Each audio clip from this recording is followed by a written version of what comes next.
यति मिठो अचार खान मजा आउँछ। पुग्दै पुग्दैन, मनै भरिन्न। एकदमै मिठो। 6वटा पिस निकालेर खाने हो साथीहरू। आँप चाहिँ अचार बनाउनलाई चाहिएको है। मैले चाहिँ कुनै कुनै पाकेछ, यो पाकेको चाहिँ मैले अचार बनाउँदिनँ। यो जुन नपाकेको छ, काँचो काँचो छ, उसको चाहिँ अचार बनाउने। तर एकदमै गाह्रो के, कस्तो लोकल छ के, एकदमै गाउँघरको जस्तो छ। यो अस्ति नै लिएर आएको थिएँ अचार बनाउने भने 1 केजी, अनि पाक्यो 2-3 दिनमा। खायौँ हामीले त सबैले। अब के गर्ने, पाकेपछि खानु पर्यो, अचार बनाउन मिलेन। त्यही भएर हामीले सबैले खायौँ मिलेर। हेर्नु यस्तो छ, अचार बनाउनु त मिल्दैन। नमिल्ने चाहिँ हामीले खान्छौँ, मिल्ने चाहिँ अचार बनाउँछौँ है। अचार बनायौँ भने हजुरहरूलाई पनि देखाउने छु मैले। एकदमै मिठो। यो चाहिँ पाकेर होइन है, हल्का पाक्ने जस्तो त छ, तर त्यति पाकेको छैन।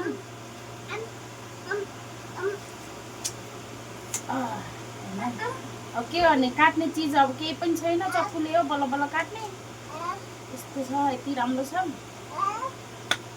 कोकोलाई मनपर्छ आँप। म चाहिँ, मेरो फेभरेट चाहिँ आँप है।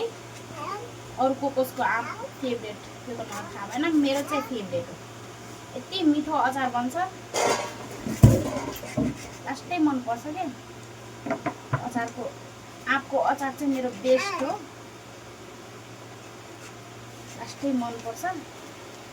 हजुरहरूलाई चाहिँ खान मनपर्छ भने हजुरले पनि बनाएर राखिहाल्नु। 1 मिनट।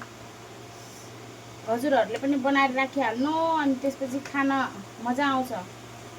खाना खाने बेलामा 2-3 पिस भए पनि। तर के गर्नु, हामी त 2-3 पिस खाएर पनि हुँदैन। एकचोटिमै 5-6वटा पिस निकालेर खाने हो, बुढाबुढी झगडा गर्दै। मलाई धेरै भएन, मलाई कम भयो भन्दै खाने हो मजाले। पुग्दै पुग्दैन, मनै भरिन्न। पेट त भरे पनि मनै भरिन्न के, खैसिन। एकदमै मिठो छ है, लोकल जस्तो छ कि यो चाहिँ। गाउँघरमा हामीले चाहिँ किनेर पकाउँथ्यौँ, त्यस्तै छ, सेम त्यस्तै छ। कसलाई आँप मनपर्छ हजुरहरूले कमेन्ट गर्नु होला, अनि अचार बनाएर खानु होला। एकदमै मिठो हुन्छ। यो चाहिँ हेर्नु न, यति सानो पनि पाकेको छ। अब के गर्नु, अब नखाँदा मिठो हुन्छ, यो छुट्लो हुन्छ। अब अचार बनाउनु नि झन् बेकार हुन्छ। Okay by guys, okay by.